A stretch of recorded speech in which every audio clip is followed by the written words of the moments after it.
Welcome to Linux Saloon, a place to discuss tech, open source, and where Linux is always on tap. Each show will have talk about Linux projects such as a distribution, desktop environment, or application. We also chat about any variety of topics in the community, anything that's Linux, tech, and open source related is on the table for discussion. I'm Nate, Linux fitness and vintage tech enthusiast with an almost unhealthy obsession with the OpenSUSE project. And with me today, I've got just a splendiferous group of folks. I've got Jinda, Zebedee Boss, Adam G. I don't like that, Adam G, and Mike Chilson. How is everybody? Excellent. Yeah, doing okay. Doing great. Fantastic. I didn't hear from Adam, so obviously he's doing so awesome. He just didn't want to. He didn't want Man, to. I'm doing great. So if you'd be so kind as to hit that like button, smash it, and you can also join the chat here, the Discord voice chat. We'd love to have you be a part of it because it's tons more fun with tons more people. And also we have a StrawPoll coming up, so if you could do that as well, that would be groovy McGroovy, right? Also on the docket for today, we got we're going to talk about the GeForce NOW, NVIDIA's fun little, what do you call that, network streaming thing? I don't know. The network streaming gaming platform. And, yeah. So, anyway, that's StrawPoll. We've got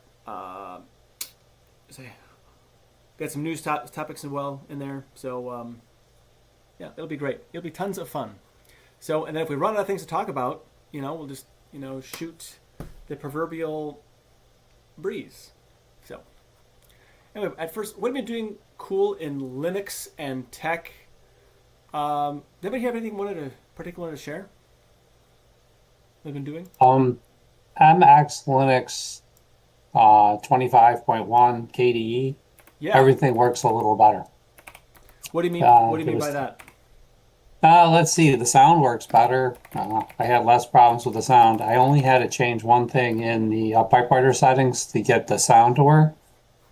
The surround sound speakers all work perfectly. For some reason, I can never get the volume up, the ones in the rear on the old system. I think I got my webcam to work again with Discord.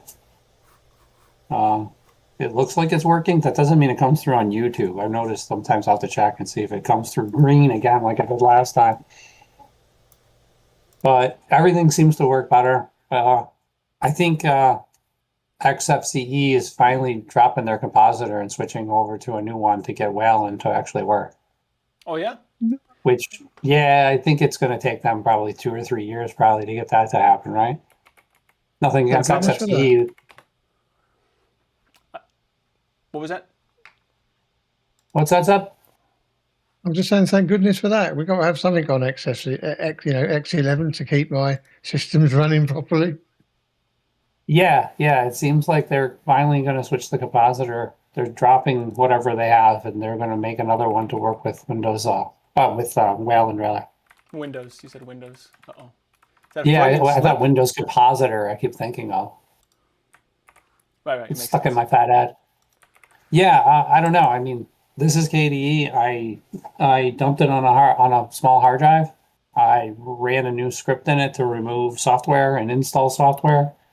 Everything seemed to work. I do have to make a few tweaks to my install package software, but I think everything's working much better. Sweet. I don't think I have a problem with KDE, though. I ran it for years, and XFCE for years, too. I never really cared which one.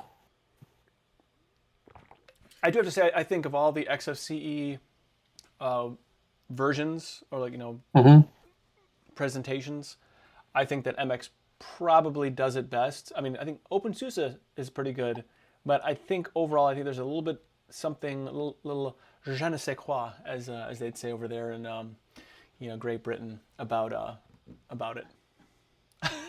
Yeah, I always ran MX. I ran Linux Mint on KDE, and I was always happy with it. And then they dropped KDE, so I said, well, I want to run Mint. So I tried XFCE, and I hated it. And then I tried it in MX Linux and said, wait a minute, why does it work here and not there? I could never figure out why. I had all kinds of problems, and I really don't know what was going on. I'm assuming it was operator error, or what do they call that? Picnic? Person in chair, not in computer. Oh yeah, PEBCAC, a PEBCAC error. Yep. Problem exists between keyboard and chair. Yeah. We have lots of those at work, it seems. Right. I really don't know deep down what the issue was. I'm assuming it was me, but I could be totally wrong. And then I switched to MX Linux, and I've been on it ever since. Because they didn't have a KDE version out at the time. So are you running the advanced hardware support version, or are you doing just the It didn't have a choice for that for the KDE edition. Okay. And now I don't know why. Oh, no, the advanced hardware support is available for the KDE version, actually. It's by default. Oh, it is? Okay. Yep, it's enabled, yep. It's automatically built in, isn't it? Yep. I think it's interesting that they have an XFCE, a KDE, and a Fluxbox versions. Like those three. Like I would like to hear from Dolphin Oracle and know why those versions specifically. Like what's behind that? Wasn't Fluxbox the original anti-X window manager? You know, that could be. Because don't forget, MX was formed when the old MEPIS finished, and they all got together with the anti-X guys and then made MX. Mm-hmm. So it's like MEPIS and MX and Antix MX. Yeah, it's cool. I think they were just motocross fans. We go with that as well. Now, I'm curious, Jinda, what version of Plasma do they have in this? Gee, I don't even know. I never bothered to look. If you go in it's in info? Yeah. Let me type in info. Okay. Info center. I'm assuming that will tell me. Plasma 6.36. Okay. So it's Plasma 6. Cool. What am I running? That's a good one, right? Because one of them was a dud, I think. Yeah, that's a while ago. Yeah, that was a long time ago. Sweet. That's fantastic. So, do you notice any performance changes, like up or down, like any regressions? To tell you the honest truth, everything seems to work better, but I don't see any performance. Speed-wise, no, but everything seems to work better. The only thing I don't like is their built-in copy-paste thing. I'm not used to it. Okay. It's not I don't like it. I'm not used to it. There's a difference. You mean like Control-C, Control-V, or is it something else you're talking about? Yeah. I'm trying to set up their copy-paste thing, and it won't let me auto-paste because that's a no-no in Wayland, evidently. Okay. So if I click on something, it won't auto-paste into where I'm hovering over. If I hit the hotkey, I think it's Windows V or something, and then I select what it is, and now I have to hit middle click or something to get it to work, and I'm just not used to it yet. Okay. It's weird because on any Linux, it's weird because whenever I want to paste anything, I just do Shift Insert. It's just the habit that I've got into. So I copy the text that I want and then just do Shift Insert, and it goes into the terminal. Okay. Well, paint me green and call unless me I've remembered that completely wrong. I didn't know that was even a thing. Neither did I till now. I learned something new. I feel so learned. Yeah, Shift Insert's pretty common. Some terminals and TTYs won't accept Control Shift V or something like that. So Shift Insert's pretty safe bet. Okay. Really? Shift Insert. That's something okay. On February 7th, 2026, I learned about Shift Insert. I have to write that down. Cool. That's for paste. Now, how do you copy then? Instead of Shift Insert, what's the alternate? You said for paste, right? Shift Insert. No idea. I always use the old-fashioned click on Edit, highlight it, copy. I do some really weird things with the way I use my computer. It's a mixture of the old-fashioned way keyboard shortcuts, mouse, whatever my brain says, oh, that works. And then somebody asks me, what do I do? I have no idea until I'm in front of a terminal and I'll do it. I'm in like a TTY terminal. I don't have access to like a GUI or like a clipboard manager kind of thing. I don't even bother with copying and pasting. I usually just pipe outputs into input, basically that. Like if I need to get a piece of information from one thing to another, I don't know. I just pipe like awk, do like a cut or an awk or something to get the thing I want and pipe it into the next thing. It's just So like something I've pro gotten level used to. moves. Pro level moves, huh? I mean, you could call it pro, but I call it necessity. Okay. And I don't have a clipboard. Well, here we are. That's kind of how it works. Oh, I'm going to go ahead and call it pro.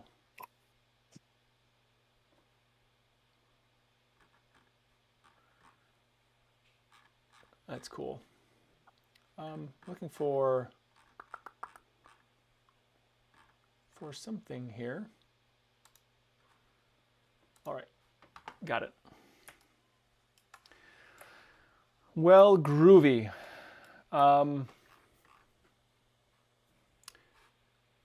you haven't done that straw poll, go ahead and knock out that straw poll. I'm going to go ahead and go over that here in just a second here while I kind of get my notes in order. But so the straw poll was, which best describes your experience with GeForce NOW Beta? What? I feel like that's, I should have some like, what is it, like Jeopardy music in the background as you're doing the straw poll. Can't do that. I'm sure if I were to play that, we get a copyright strike. So, no. If you want to knock out that straw poll here.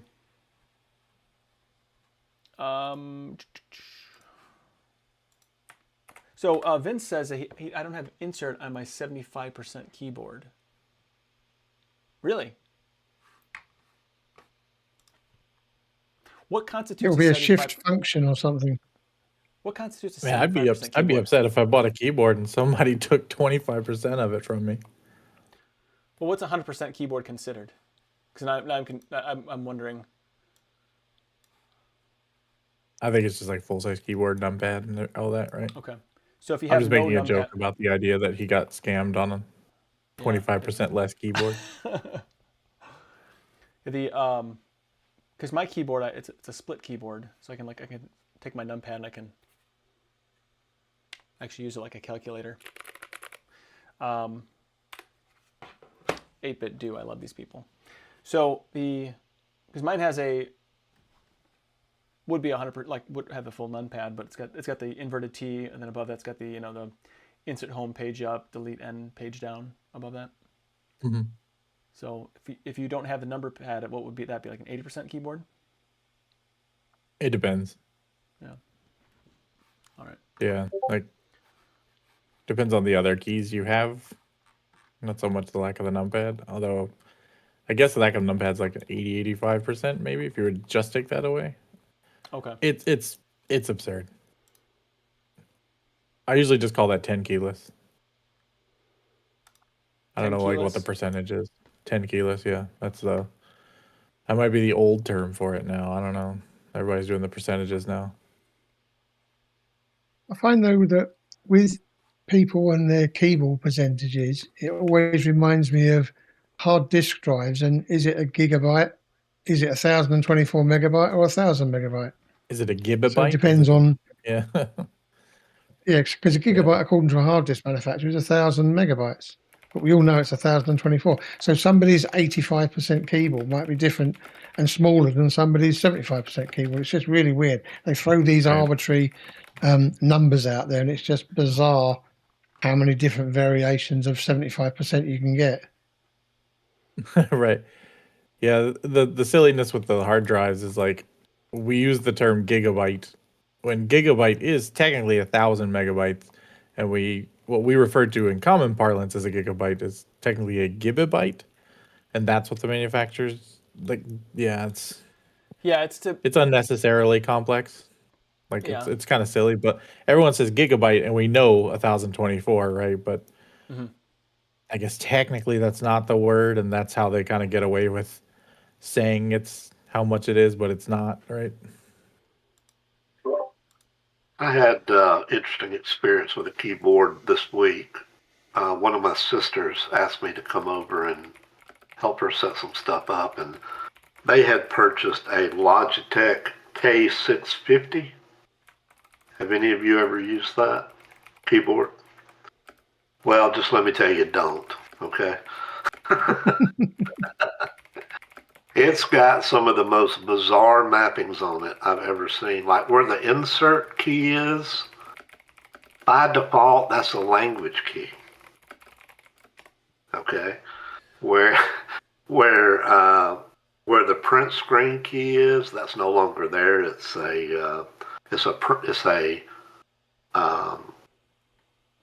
a, I think it brings up a menu on Windows that lets you pick like the languages and stuff. But it was absolutely the worst keyboard experience I've ever had. So if you see that and are considering buying one, I would take a real hard look at that before you do it. Yeah, I'm looking at it on a web browser and it looks, yeah, as you say, incredibly bizarre. I was thinking that as well. I'm like, all right, those are buttons. Yeah, I mean, but what's that? What's that thing in the top left-hand corner that's got 4 different icons on it? What's that all about? How do you get? Is it going to be function shift to get one lot set and just press the normal key and shift? Function key, it's like all of their functions are the primary function, but to use the function key, you have to hold down the function button and the FN button and then press the function key. It's terrible. Yeah. I mean, it's absolutely. It doesn't look like fun at all. Yeah.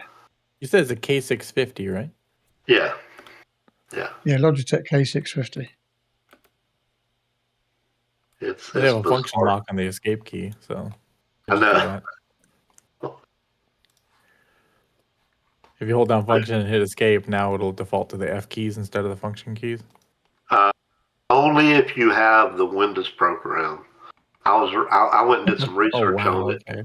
Yeah, if you're not running their little program, their little TSR program on Windows, none of that stuff works.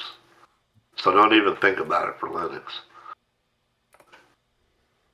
I gotta say, one of the best things I did was moving over to keyboards that have QMK firmware on it, so I can just program the keyboard to the keyboard, and then I don't have to worry about what OS software or anything like that. Both my ergonomic keyboard and my gaming keyboard are configured through a web browser. I don't have to worry about what platform I'm on. You know, when you said ergonomic keyboard, I immediately went to the White and Nerdy song from Weird Al. Yeah. Like I just immediately went to that. My ergonomic keyboard never leaves me bored. Yeah, anyway. No, mine doesn't. Yeah, I run it's like the I think mine's the G915. Logitech is the one I run. It's pretty standard. It's a mechanical keyboard too. So. My gaming keyboard's a Keychron K2HE. It's got the magnetic Hall effect switches. It's kind of fun. Although if my mouse gets too close to the side where there's like a screw in the keyboard, it like starts pressing buttons through the magnets. So like if I bring my mouse too close to my keyboard, I just like character starts moving right. And I'm like, wait, what are you doing? Crazy. See, I like this keyboard because like it has a little magnet thing. It kind of pulls itself in. It's 8-bit do, the retro keyboard. Really like this one. I know it's not your jam, Adam, but this is it's the right color too. You know. Uh-huh. No, I like 8-bit do's products. I've had some in the past that were that had some QC issues, but they've since made huge strides in quality. Also, their controllers are quite nice too. I find like they're now they are, yeah. Yeah. The ones I've purchased are really nice. Yeah, I went through about 3 of them.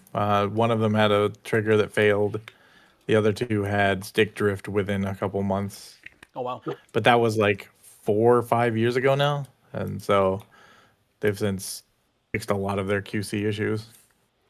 I think Their the ones D-pads are probably still booty, but yeah. the ones that I have are probably a couple of years old, and they wander between the Switch and the Steam Deck. Mhm. So, but yeah, the good times. Yeah, they So I have guess, an ultimate controller that looks pretty cool. I haven't used that one.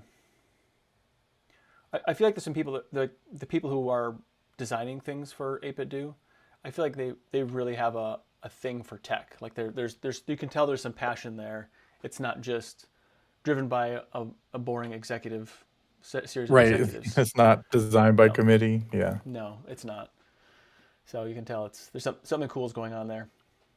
I mean, like, all right, not to bring this up again, but like if you look at how they did like the power on here, I mean, it's literally like the Commodore 64. Like they took a lot of effort to make it unnecessarily retro. Detailed. Yeah. Anyway, it's fun. So I purchased 2 sets of these now, actually. One for work and one for home. Just say I like it so much. I've never liked a keyboard so much. But anyway. All right. Well, I guess go ahead and hop on over to the straw poll. If you haven't done that straw poll yet, there should be enough time there for some people to knock it out. All 13 of you. 22 of you. Okay. Awesome. All right. Let me check the straw poll here. So which best describes your experience with GeForce NOW Beta? So I installed the Flatpak. I don't know if anybody else installed that or tried that out. I know, Adam, you said I didn't buy this rig to play cloud gaming. Totally get it. I did give it a try, though. You did give it a try? I did give it a try, yeah. Sweet.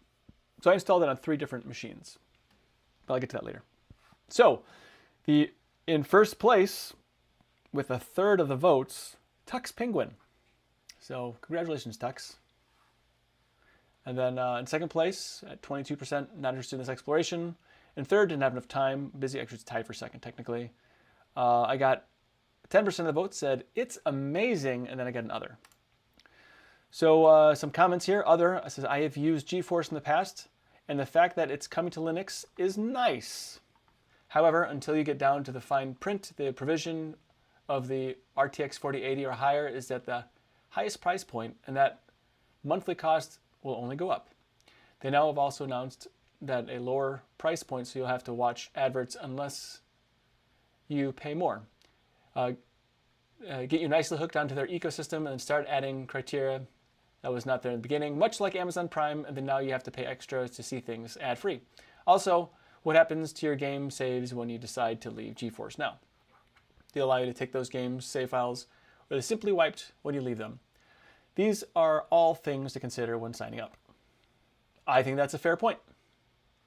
Another here says, I've tried it in the past and I don't like it because on the free account you have to wait to get in the game and there's only a set amount of playtime. If you pay, you have as much time as you want. Okay, I think that's fair. I mean, yeah, okay.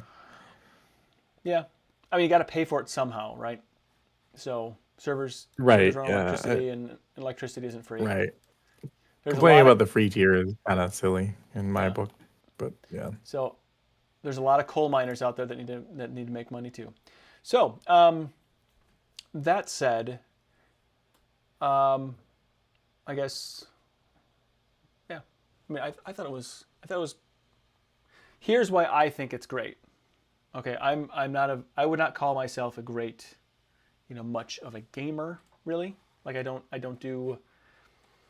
just don't do a lot of gaming, and if I do gaming, it's on things that are kind of old.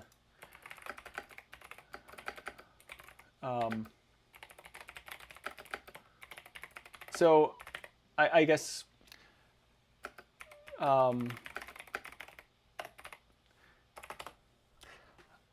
so for me, like when I do want to play like Fortnite with the kids or whatever, if I grab the Switch, or play it on the PlayStation, it seems like I gotta wait 5 hours for an update every time. And so I'm waiting no matter what. So if I'm waiting to get in to play, I'm usually waiting 5 minutes. If I wait for downloads, well, I just got new internet, so we'll see how it holds out. But I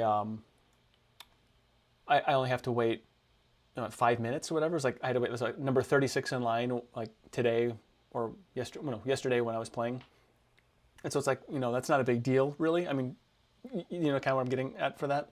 Because I think it seems like every week there's an update to Fortnite. Oh, actually, here's something kind of fun. So there's a guy in my church. He's actually a developer for Fortnite. Like that's what he works on. And so, but he does the a different because there's different Fortnite game modes. He only works on one of the game modes.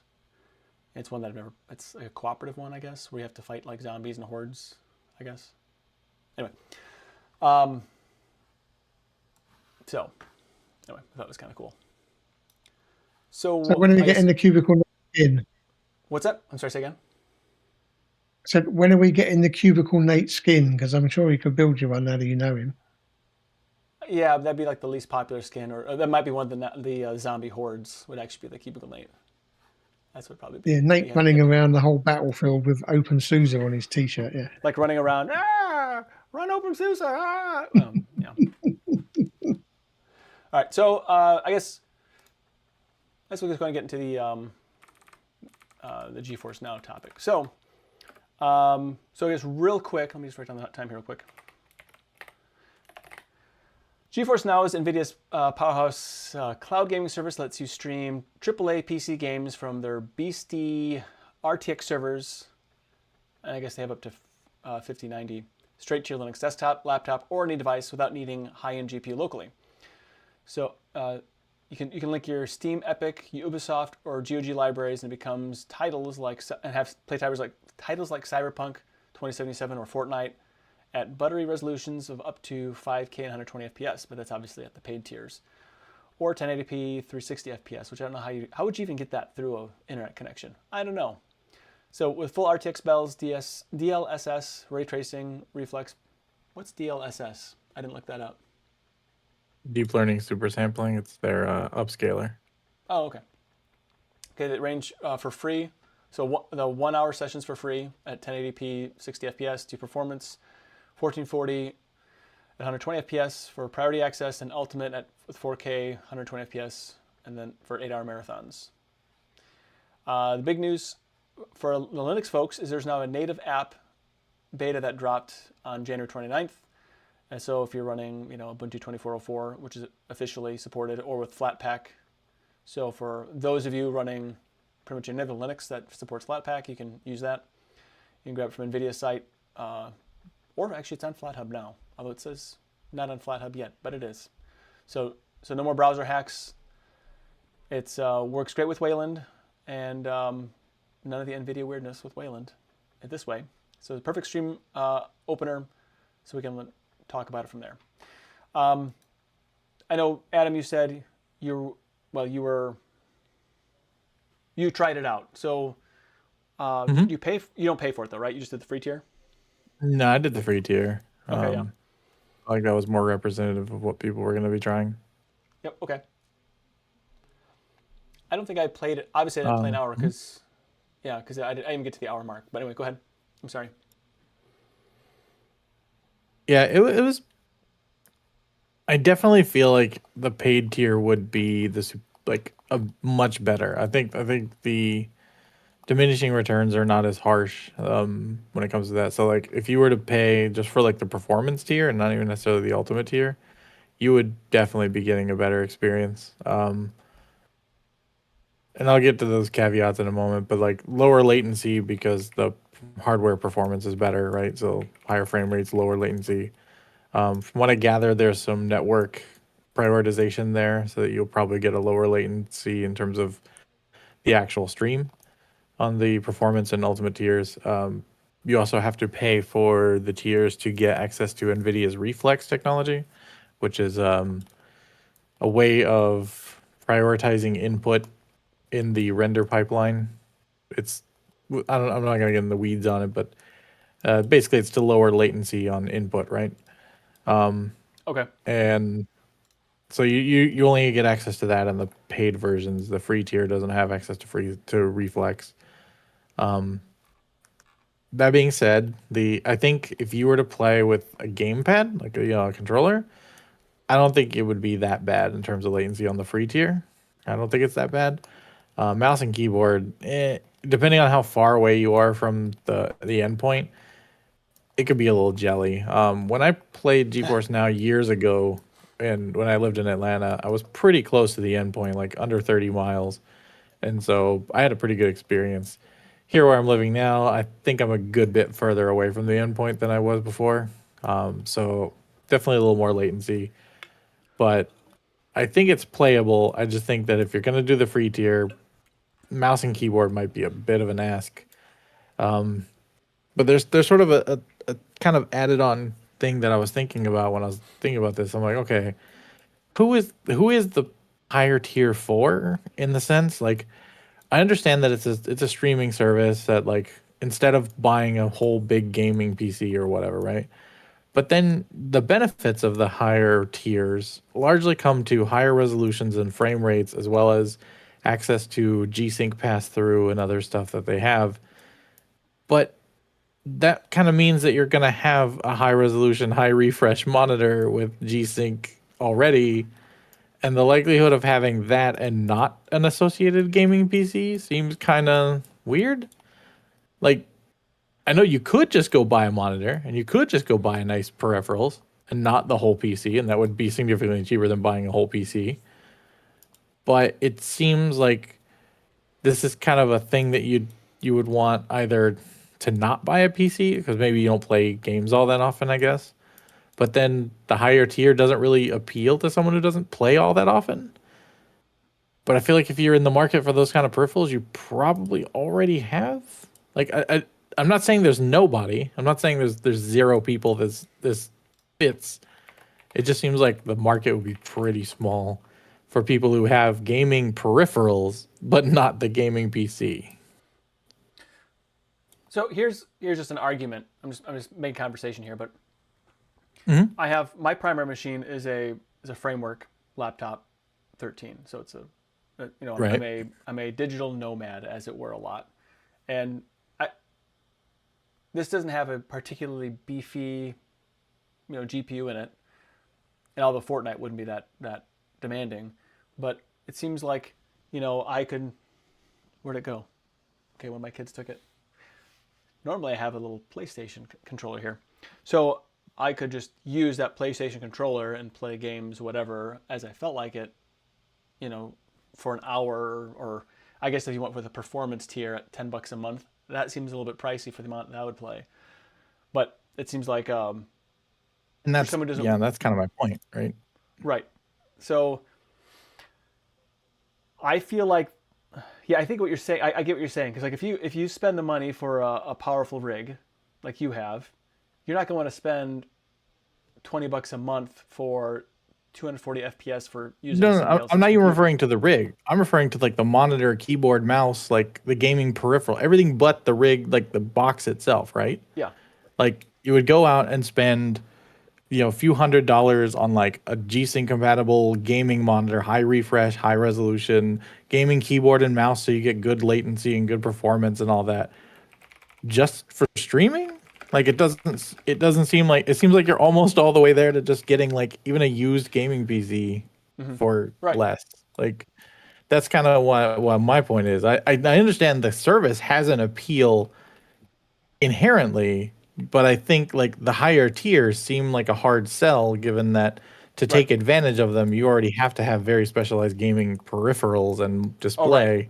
Right. A 240. And the likelihood that you're going to have somebody with those and not an associated gaming PC is the only way I can think is, I don't know. I don't know. It just seems like a less likely thing. I'm not saying it isn't possible. I'm not saying people don't exist in that scenario.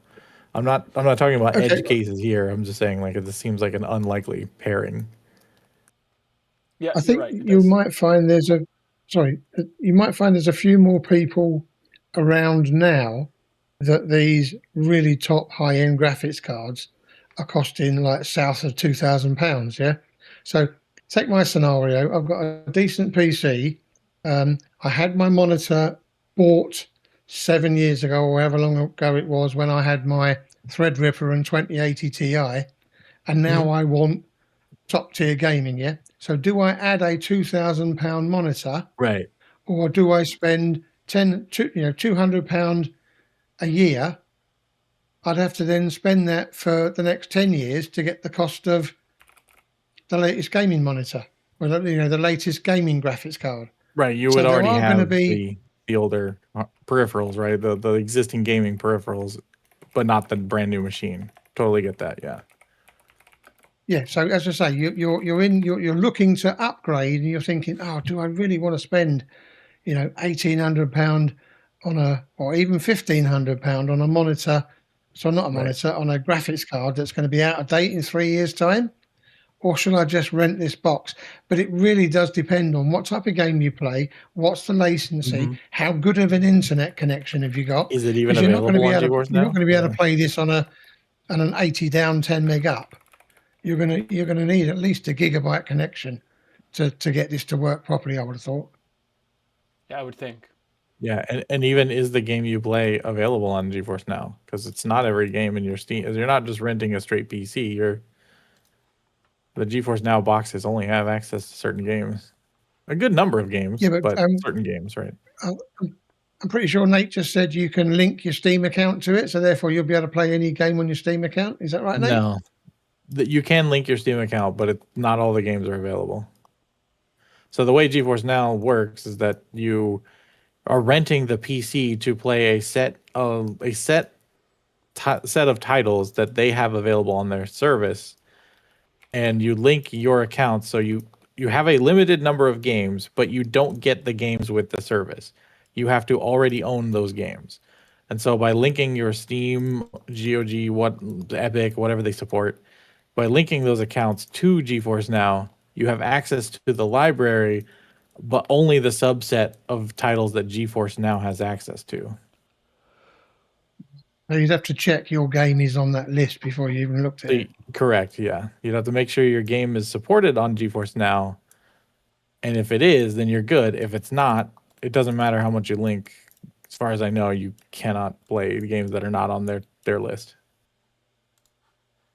So it's not like just renting a VPS with a GPU, so to speak, right? Mm-hmm. I'm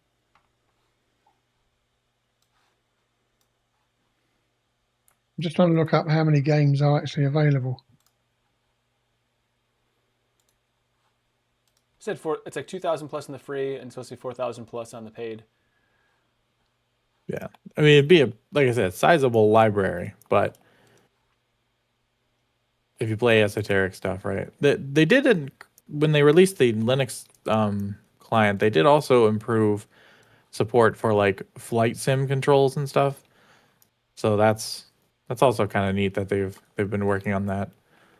Because I know that's been kind of a thing as well. It's like, well, I don't want to spend all the money on a new rig, but I have these very specific controllers that I use that aren't supported properly. I have my sim set up, or I have some HOTAS that's just not supported, and like that can be frustrating. And then, of course, there's the ultimate question: how big is NVIDIA's graveyard compared to Google's graveyard? How long is this GeForce Now going to be out there? It's been around for a long time now, so. But then how many years was Google Play up there for before, the cloud service, gaming service, before they took Stadia? it down? Like less than a year. Or maybe not less than a year. It wasn't around for very long, though. So they've got some good history a behind them. two, Yeah. But no, GeForce Now has been around for quite some time. So I had an interesting conversation with my son about this. So he's very uninterested in anything cloud and streaming, and he's I don't know if he's Gen Alpha or Gen Z. He's like, he's a young kid, he's a teenager, but he's really uninterested in any streaming services. And I don't think it's my doing. I think I'm more fine with him than he is. So he says, why use that over the Xbox Now? I think is what he said. I go, well, there's an app. Oh, the cloud game? Flatpak. Yeah.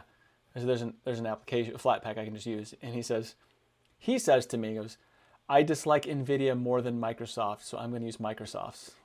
That was his, if I had to choose. Yeah. Wow. Yeah, Strong words. Yeah. yeah. Um, I thought, well, not wrong, but strong words. Yeah. it's like, well, NVIDIA makes it easy for me to, stream their games. It's actually convenient, all things considered. So, yeah. Yeah, that's the other part, right? And I'm sure you tried it, you saw the experience. Like when you load up GeForce Now, it's not like loading up a console or whatever. Like it's literally like here's your Steam client and like, or here's your Epic client, and like you interact with it just like a PC. So Mm-hmm. that's how it differs from like services like the Xbox Cloud Gaming or how Stadia was, where it's more like you go in the interface, you select the game like from their app, and then it just starts the game, right? Whereas in GeForce Now, it's you go and you start the game, but it actually just starts up your Steam client in a window, and you click download and play and stuff like that. So it's a little weird in that way, but like I don't know, it depends on how seamless you really want it. But then that brings up an interesting question. How will it work with something like Bazite that has two gaming modes? You can either go straight to the Steam client or you can go to a traditional desktop. Will Great. that be able to run? Yes. Will that because be it's a able to flat pack. run the GeForce Now? Yeah, so it's a flat pack. So I did install it on my handheld, and I don't know where that went either. No, whatever. I have like a Bazite on a 1X player. I always want to say Ready Player One. Anyway, my 1X player, and I install the Flatpak, and then I go and I just add that to my Steam library. Like I can add it to your Steam from there, from on the Plasma side, and then I can just go into non-Steam games basically. Just bumper over, select it. Doesn't look pretty. Then it goes and just brings it up. So it's very, very seamless to do that. And I thought it was super convenient. And then also I have an Atari VCS. It's the PC that came out in 2018 from Atari. And so I have it hooked up here. It's kind of my it's my PC I use for watching YouTube to fall asleep to, essentially. Or to watch movies, whatever. And so actually I put GeForce Now on there, and then I got a PlayStation 4 controller that now takes it. I swapped out the board in it to put so I can charge with USB-C instead of micro USB, because micro USB is terrible. And I use that, and I was playing Fortnite on there, or Fartnite, and actually it ran really well. And that doesn't have a whole lot of horsepower for playing games, so that's a perfect little client for playing these games. I think it's. Sure, I'm not getting 240 FPS, I'm getting like 60-ish. And I mean, just for casual gaming, I thought it was actually pretty convenient, really. So, I don't know. At least that's what I think. Yeah, this whole scenario of chasing the FPS, unless you are a really competitive FPS shooter person, or you like the cinematography of certain games, can you really tell the difference between 120 FPS and 240 FPS? I know my old eyes can't. Yeah, I can't, honestly. I can't tell the difference. I can tell the difference between 60 and 120. Anything beyond 120, I can't see it. So I don't have that, but I'm deteriorating pretty quickly here. So I don't think that's for me anyway. But to me, 30 frames per second for 3D gaming to me is actually adequate. I know it's not as smooth as 60 or 120 for that matter, but I mean, if anybody played Doom on a old 486 or even a 386, that was at the time playable, even though it was more of a slideshow, but it was still, so that's the bar that I hold things against. How could I play it on a 486 DX2 66? What was the speeds there? But you're a retro gamer anyway, aren't you? So I know, you're not really into these new. Yeah, but I mean, and the only sort of real game that I can support my preface is that I play World of Warships from Wargaming, and back in the day when it first started off, it was not that graphic. It was probably one of the better graphical games out there at the time, but they have spent so much money in recent years increasing the graphical performance that, yes, running at 120 frames a second, it looks fantastic. My rig can't run it at 240 frames a second because my graphics card isn't powerful enough. But where I'm getting to is I muck around with my monitors so much that when I replug stuff in, I then forget to check the refresh rate. And I'm sitting there playing, and like 2 days later, I go, I've only been playing at 60 FPS, and I didn't realize the difference. I didn't spot that I wasn't playing at that higher FPS. So yeah, unless you're in those really intense games like Fortnite, where you need that extra frame rate to get your gun round quicker and shoot him before he lags, 60 frames a second should be enough for most people. Isn't a lot of that actually more so your internet speeds, like your latency there? Isn't that a bigger deal? I mean, I don't know. I'm not a competitive player. Probably.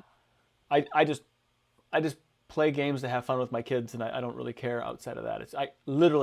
It's just quality time with my kids playing games that I'm not good at, and they think it's funny when I die. Yeah. It's like Adam said earlier, if you're that into games, you would have already bought the top quality, lagless mouse and keyboard and all the rest of the kit. So yeah. Then relying on your internet connection kind of defeats the object. Yeah, so it's really about like you think of it as a budget, right? And this is generally how game devs would look at it as well. That there's a certain budget that you can get to match a certain performance level, right? So for example, 60 frames a second is 16.6 milliseconds, right? So every 16.6 milliseconds, a frame should reach the person, and that's 60 FPS for them.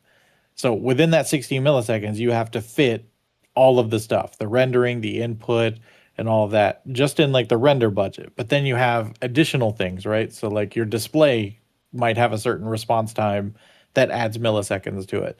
And then the latency of the internet would add milliseconds to it.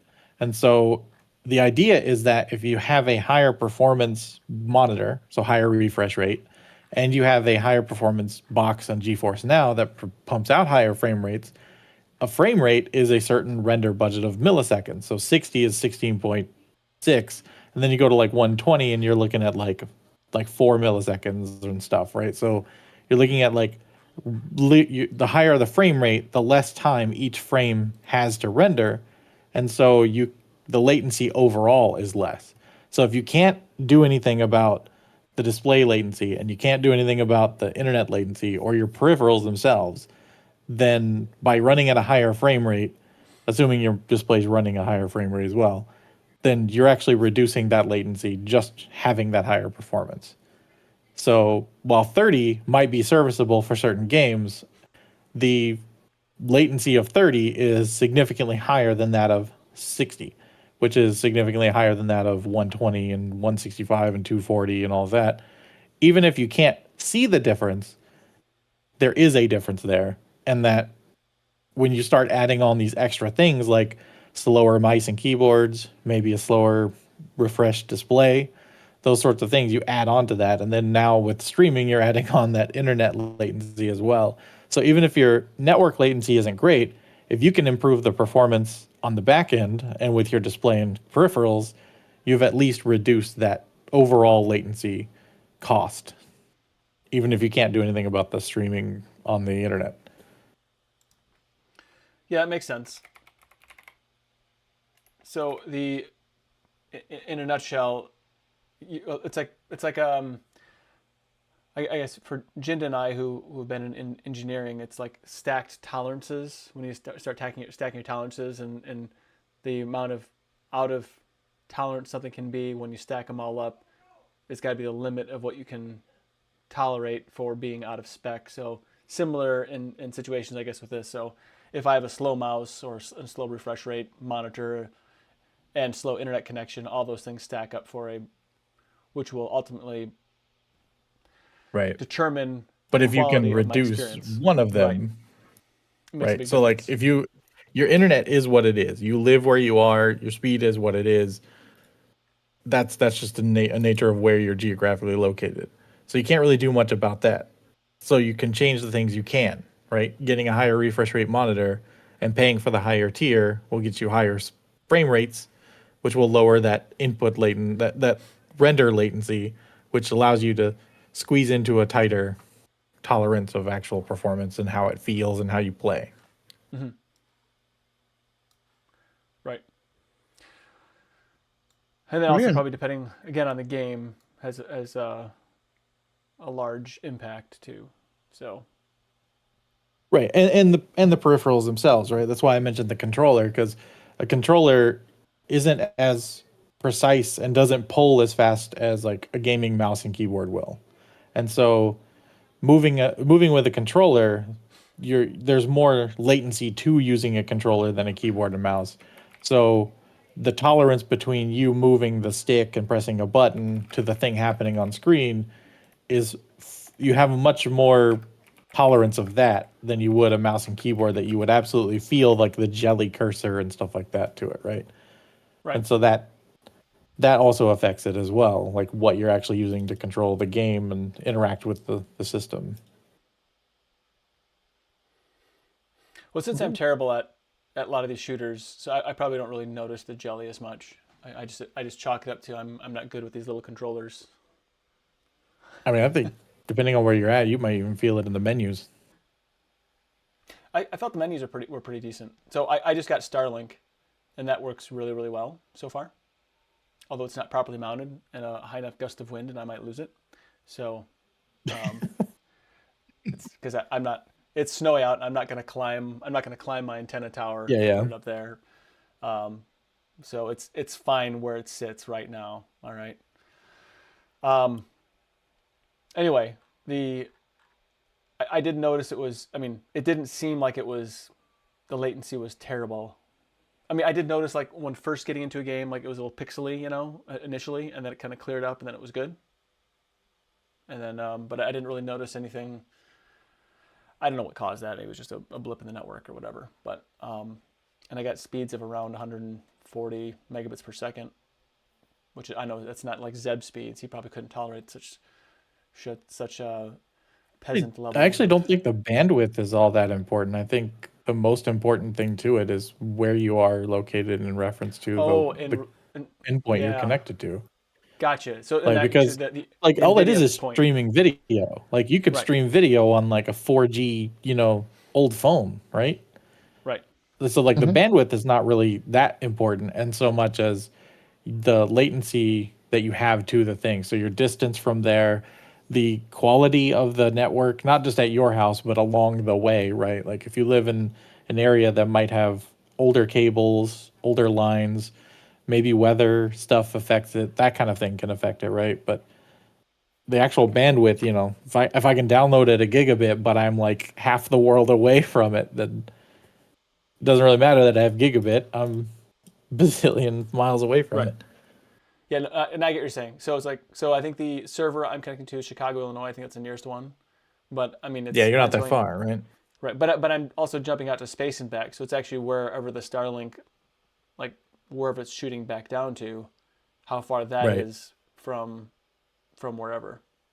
And I have no idea. I don't know how that. And as you mentioned, your personal tolerance is also part of it, right? Right. Like you mentioned like the frame rates, and I know Zeb also mentioned like the sort of frame rate wars people get into over this stuff. But like to me, I can enjoy a game at 30 FPS. I can still have fun. But certain games are not as fun at 30 FPS as like others, right? And so my tolerance, say, for a third-person action game, like a Last of Us, Uncharted, some kind of Sony game, 30 FPS, we're good. We're good. But then like a shooter, I might want at least 60. And if you can give me 120 or higher, absolutely. And so it just depends on the game, right? And I guess that you have to sort of set your own expectation. Now, if you're paying for the performance or the ultimate tier, yeah, I expect good performance, right? I don't think you should be like, yeah, 30 is fine. I'm paying $80 a month or however much it is. But like, yeah, I think really like kind of goes back to the old phrase that expectation is the thief of joy. That you can still enjoy a game even if it doesn't perform as well. And same thing, even with like the graphics and stuff. Like you mentioned, takes a little bit for it to sort of stop pixelating at you, and it does take a little bit to settle. But even then, it's not super clear. But I was playing Cyberpunk. I was still having fun. I was still running people over. I was still blowing cop cars up, whatnot. Like it was all fun. It didn't matter that it was like, Vaseline on a lens. It was totally fine. I was still having fun. Yeah, I think the Yeah, point I've got a is question, fun, guys. ultimately. Go ahead, fire away. Got a question. Because it was alluded to by Linux Hub 70 in YouTube chat. Because it's been possible to play GeForce Now in browser for some time now. And so I'm just wondering, because I didn't get a chance to try the native app myself, but is there a difference? Like, what does a native app bring now over and above playing in browser? Oh, I convenience. think it brings support for things like reflex and stuff like that the browser wouldn't. Also, I'm pretty sure it supports NVDEC for decoding on NVIDIA devices that wouldn't necessarily be supported in the browser or would be a hacky mess to get working in the browser. Right. So for me, it's convenience. I can just go into the menu, open up GeForce Now, and then it's all logged in and everything else in its own little containerized thing, and then I can just play the games. That's to me, that's the selling point. But again, I'm not a serious gamer at all. I play games just to have fun with my kids. So, I'm not playing much more than 30 to 45 minutes at a shot anyway, because I get kind of bored of dying. So,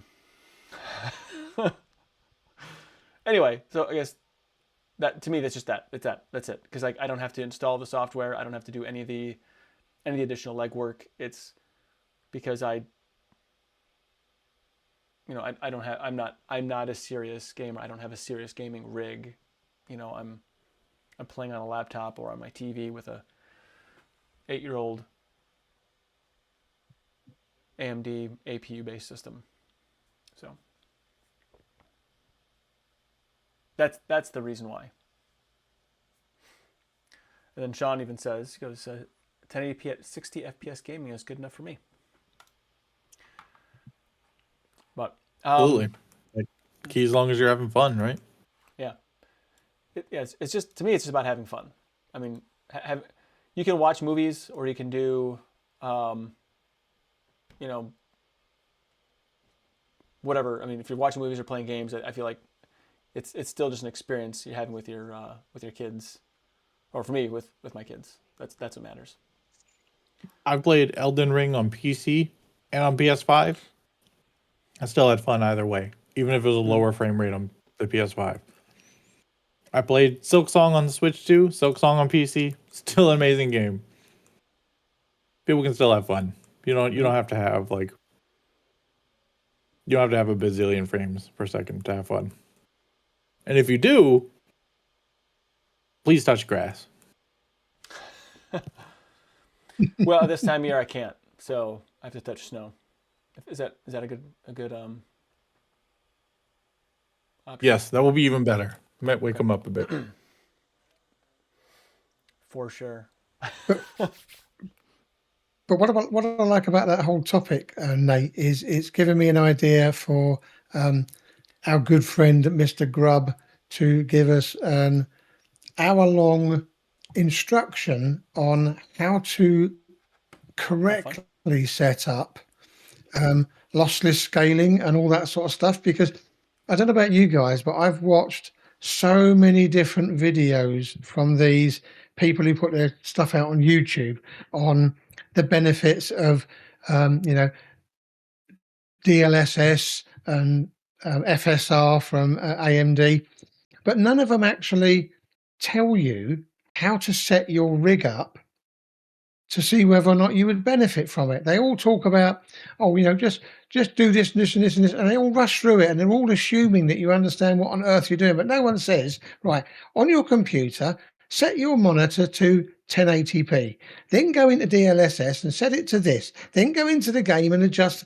They never explain it step by step as to what you're supposed to do. They all assume that because you're watching a video, you know what all this gobbledygook is all about. And it's obvious that Adam does, because he rattled off the top of his head latency figures that I had no clue about. So if you're up for that, Mr. Grubb, that would be, I think, a nice little section for people to listen to and interject if they know something about it and provide even more guidance. But it's up to you guys. That was just something that I thought, oh, I need to pick Adam's brain. I'm assuming you're not meaning right now. He could do a presentation here. Say again? We could do Were you intending for me to do that right now, or? No.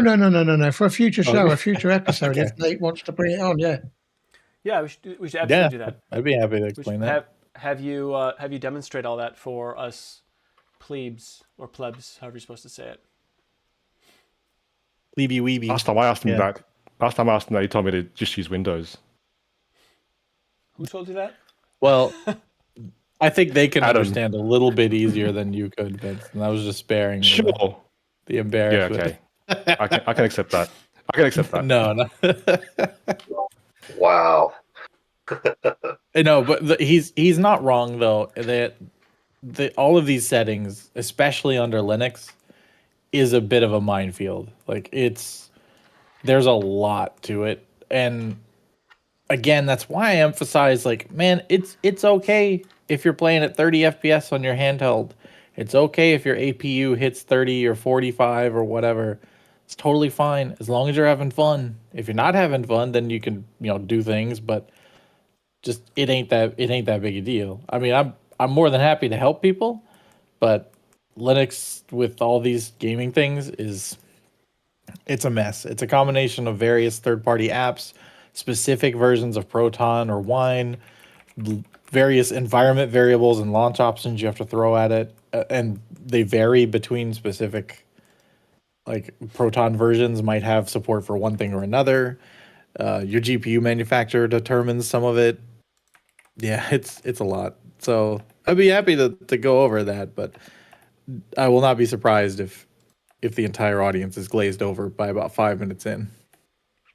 Oh, we can keep it interesting. It'll be fun. And for those that want to install the Flatpak from FlatHub, it's there. But you can also. And so, really, telling Vince like just play it on Windows and not bother with all that. That ultimately is the easiest answer. As much as it's not an answer I would choose, obviously, but it is an answer. And depending on your tolerance for putting in all these various options every time you want to do something, because some games respond, some games don't. Some things you can set globally, some things you have to do per game. So yeah, I kind of feel like gaming. I'm sorry, but No, go ahead. Yeah, go on, Nate. No. I was going to say, just telling somebody just to install Windows, that doesn't hold water, because I run Windows, and that's the majority of the times where I'm having problems. I mean, if I'm running Linux, then my mindset is, it's Linux, it's running great, don't mess with it. Don't mess with it. But Yeah. when I'm on my Windows box, because I think I know what I'm talking about, because I've probably used Windows for 70% of my life, it frustrates me when I then don't understand all these gobbledygook terms that they're throwing at you. So just to say, just use Windows, that it's just as tricky on Windows as it is. Might not be as tricky, but as Nate said, for plebs, it's not easy. Right. It is. I would argue it's not. It's more about as being discoverable in Windows, and a lot of times those settings are actually set by default, where they might not be on Linux.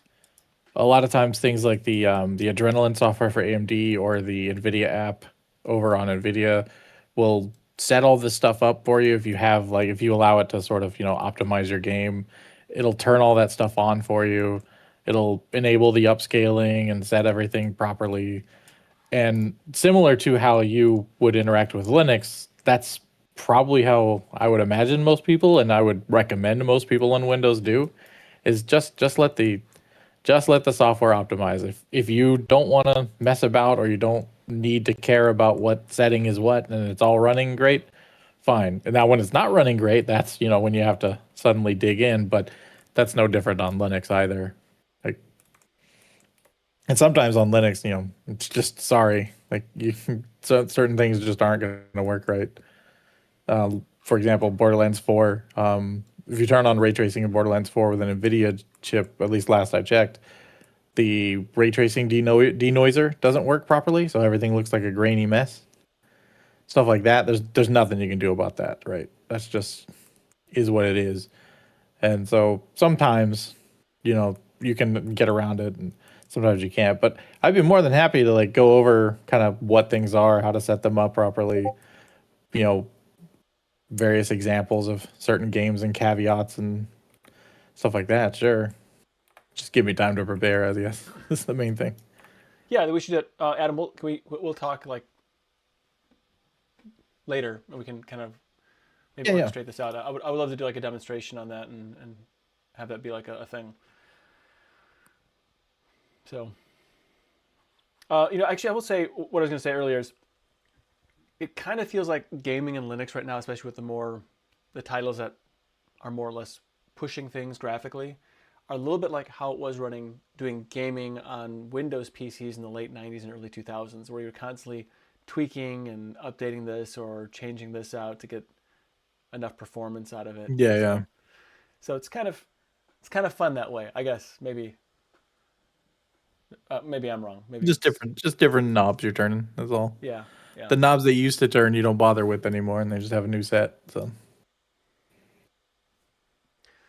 Yeah. So Linux Sub 70 says, "It ain't no fun if Linux can't have none." So yeah, that was funny. All right. So I don't know if maybe we'll go over some of the interesting features of just kind of cover what's neat about this GeForce Now app. One, it's a flat pack, easy to install, easy to have your little, an application right there in your, in your menu, go to your NVIDIA, whatever, and play your games. That to me is convenient. Yes, there's many other ways you can go about doing that. This just happens to be a really convenient way of going about it. So that's the big winner for me. I'm not running an NVIDIA hardware, so I can't take advantage of some of the there's other niceties. The you can run things on a lower spec system like a handheld or old hardware or maybe an underpowered laptop, whatever. That can also be convenient depending on how you want to play. So you can basically run it on kind of a potato and have good performance, assuming you have a good internet connection and the other things we discussed as well. So so some of the perks in this beta is as it has some of the same features as Windows and Mac OS, and they're expanding distribution support as well. So they're currently taking feedback on that. So if you are actually interested in gaming with GeForce Now in Linux, this is and it makes sense for you and how you play, and you're going to pay for the service, they would probably appreciate your feedback on that. For me, I'll just watch the ad and I'll wait 5 minutes to get into the game. I'm fine with that. I don't know if there's anything else like earth-shattering about it to get into, unless there's any other little bits and pieces that you think maybe we should bring up that I'm missing. I just want to welcome Hip Dad. Thanks for being here. I can't hear you. You're muted. Maybe he's talking to somebody else. I don't know. It could be. Maybe he's on a call. Are you on a call, Hip Dad? Because you're muted. Anyway, and Arch Penguin for joining. Appreciate that. Yep. Do you do any stream? He's on the phone. It looks like he's on the phone. Yeah. He's probably busy. It's like, why are these yahoos on Discord bothering me while I'm in a phone call? That's probably what he's saying. So anyway, yeah, good times. All right, so I don't know if there's anything else in the chat here maybe to get into. This is the Linux subset. It says, I may be wrong, but I think the native Linux app is just an Electron app using the browser mode. Yeah, no, you're correct, it is, basically. But I think that's the whole idea.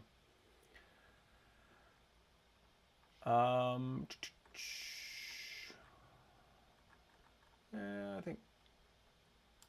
Yeah. Oh, Vince said, this is my thought on this, might be for someone who is traveling with, say, a business laptop and pay for a month while they're away, when they're away from home. Yeah, I think so. Is that something you would do, Vince? Yes, totally, actually. Okay. In Water Event 960 said, I would rather have a Commodore 64 as my daily driver than use anything NVIDIA and Microsoft come out with these days. I can't argue with that. I don't know if maybe because you saw that back there, maybe. But I totally get it. And I guess your Slurm initiative says cloud saves are important to you, Vince. So I guess I wonder if does it save to your Steam cloud saves? Like I wonder if you went from playing Steam locally to Steam on NVIDIA or on GeForce Now, would the save go back to? Yeah, they go both ways. Okay. You just got to make sure that you allow it to sync before you close everything. Okay. Otherwise, you'll end up with a bit of a mess. Gotcha. Yeah, I've had that happen a couple of times to me. Where it didn't sync. How do you ensure that it syncs? The client next You to don't the know until play you button, there's it'll give you kind of the status of the sync, whether it's downloading, uploading, etc., or if it's out of sync or something like that. Okay. That's usually the indicator. But as Zeb probably also was about to say, that sometimes it says it's in sync, and yeah, it just ain't. So. Yeah, I've had it happen a couple of times to me where I've played on Linux. I think I've waited 5 minutes before I've shut down. I've then gone on to Windows, opened up the game, and it says, "Oh, your sync hasn't happened from the site yet." Blah, blah, blah, blah, blah, blah. And I think, Yep. well, how much longer have I got to wait? Until it's done. And you can say, "Oh, I'll play anyway," but say goodbye to your save. Say goodbye to any progress you made since you last played. Rats. All that time playing on the. I'd say it doesn't happen too often, but it is possible. Yeah. I was on the hasn't phone. Happened often to me. Yeah. Did somebody have a question for me or something? No. I was just want to know what your thoughts were on the GeForce Now. That was it. Totally sucks. I never use it. Never did. Anytime when they first instituted it, and it was trying to force me to use it, I didn't install it. All I installed were the drivers. I don't need that GeForce Now stuff, and I'm glad it's not in Linux. Well, it's actually available. It's coming. That's yeah, but I don't want it available. It is in Linux now. Yeah, I don't. Yeah, the point being is I don't see why anybody would want it. It's like an Electron browser kind of thing. I know. Yeah, I know exactly what it is. I have. Why do I need that when I have Steam? That's my point. Good point. Yeah. I think options are cool. Maybe if you have a lower end machine, right, you can do their streaming thing or whatever, right? Right. But you have to get good internet connection regardless. So I wonder if as you can tell, I'm a little bit abrasive about it. That's fine. You can be however you want to be about it. You're not going to offend me. I mean, you're a hip dad, so I mean, obviously, you know what you're talking about. Well, thank you. Thank you. Well, it's your name. You're a pretty cool green room guy yourself. Well, thank you. Along with my Sousa plushie. Well, I still have to try to figure the green room stuff out. I have a, well, it's not showing right now, but I have a 10 by 10 behind. Well, you can see the green behind me. Oh, okay. It's hanging from the ceiling, and I still haven't figured out how to get it working so it doesn't bleed. Oh, so mine. This is actually just I have a light to make my room look green because I like the color green. Right. It's not for You should limiting my you background. should see what he turns into when he changes it to orange. It's pretty Oh, nasty. wow. Yeah, Yeah. it As makes long everybody as you sad. don't require me to pay more taxes, I'm okay with that. You can be as creepy as you want. It's why I use green though, because we don't want to pay more taxes or maybe creepy. Okay.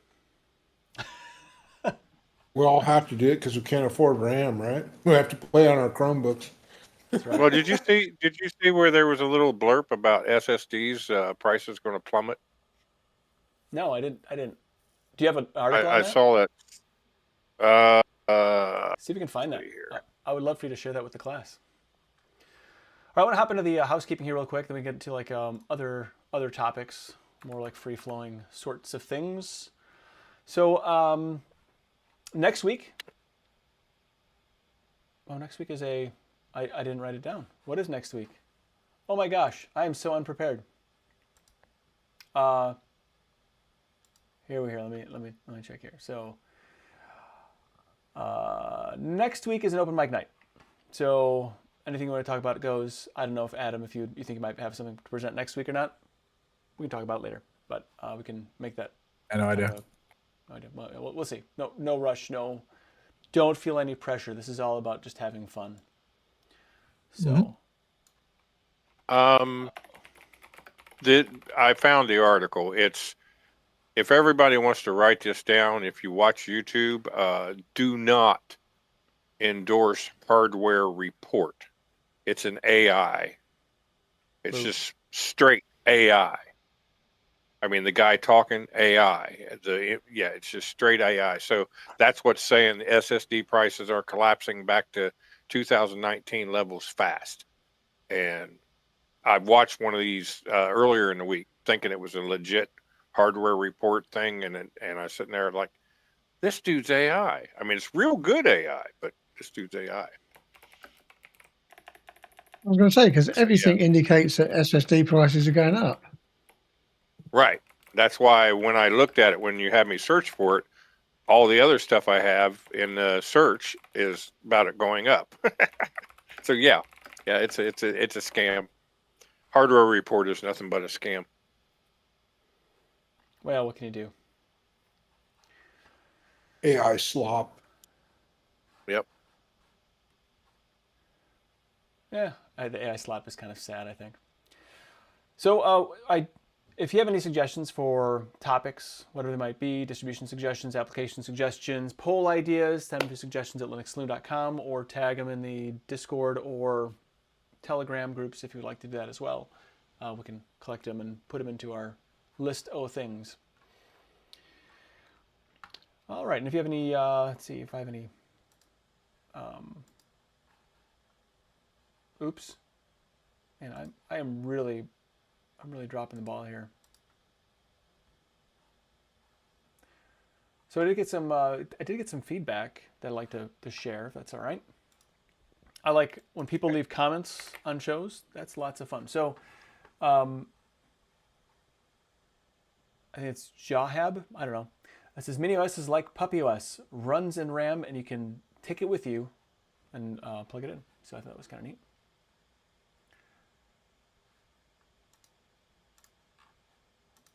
And then we have, let's see. Then Nerd. So a couple weeks ago, it says Nerd 3D Smile, or something like that. It says, nice to see so many online. Yeah, I think that's pretty great too. Anyway, so Yeah, that's Nerd 3D Small Fry. That's a friend of mine. Oh. It's always good to have friends. Stuff. It is, even if they're e-friends. Yep. Something that I've seen is, I don't know, this is like a first judgment.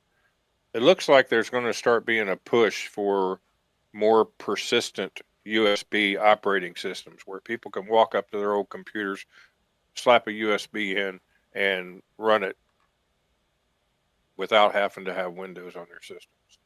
That's Oh yeah, real thing, or am I Well, Yeah, I misconception or think what? there's some truth to that myself. And I actually have a suggestion if anybody wants to try one of these that's really good. That would be Post-Market OS. I know that it's also available for phones and stuff, but they have a couple desktop variants for x86. Definitely give that a try. It's based on Alpine.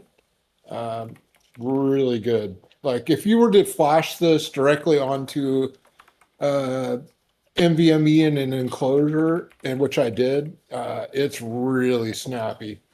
Um, yeah, that's my suggestion for persistent USB. Go ahead. Sorry, not to cut you off. No, I was done. I was just wondering if that could be some kind of future topic, because it looks like it might end up being a future topic.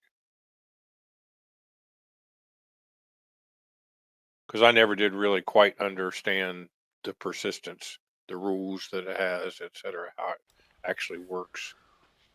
yeah, so they've been around for quite a long time. When I first got into Linux, I think was it Knoppix, or there was one that was a USB based, or you could run it off of a just off of your like an optical media or something like that. Is it Knoppix? Right. I can't. Yeah. Yeah, they had Knoppix, Dynabolic for broadcasting, because I used to use it when I was internet DJ back in the 90s. Dynabolic run off of a CD-ROM, but you had to direct it towards your music library. So But then there was also Puppy OS, wasn't there? Yep, Puppy Linux. That's another one. Antix is also another one for that. So MX Linux can do that as well. So Jinda he's in that game, if so chosen. Oh, isn't Archbang one as well? Mm, I think Archbang does I'm persistence. not sure. I'm not sure. On that I'm one not either. sure. Yeah, I have to cross-reference that one, but So Slacks is another one. It's got about a 300 megabyte ISO. It boots with persistence by default. Changes are saved automatically. It runs to RAM. Porteous. I feel like we've done Porteous. Have we done Porteous here before? That's an Eris question. I think I tried Porteous once, but Yeah. I must not have been impressed. I didn't keep using it. So Linux Mint. there's Yeah, a couple Archbang different. you can. I think there's a few different ways it can achieve that persistence as well. Like some of them run what they call a reclaim, where it reclaims the space on it, becomes writable. Or by design, it actually flashes it with that right positions and all that stuff. Well, they can keep like a writable partition on the USB stick. Is how that works. I think if you run off of an ISO, you're not going to have that. Like an optical, CD-ROM, you're not going to have that. I don't know if it's Peppermint OS. Is that still being done? Because apparently that's one that has that ability as well. I think so. Yeah, even And like Android x86 does that, and then Batocera does that, where it actually reclaims the. So then you have Tails as well Peppermint with some never caveats. produced an OS by default to run from a USB. Yeah, I think Kali can run from a USB too. Now, technically, you can actually just install one to a USB. So any version of Linux you want, you can just install it to USB and then plug it in anywhere you go. Right. So you'd have. I mean, pretty soon they're going to be 1 terabyte USBs. Yeah. You do it for less I think that's the thing with the post-market one is you just literally just flash it, and then like you change like the config to be change the password and all that stuff. Yeah. So the ones I'm talking about, these here, those are you download them as a product or feature. As like this. That's what the purpose of it is. Right. But you can always build your own if you want to have it on a USB drive. The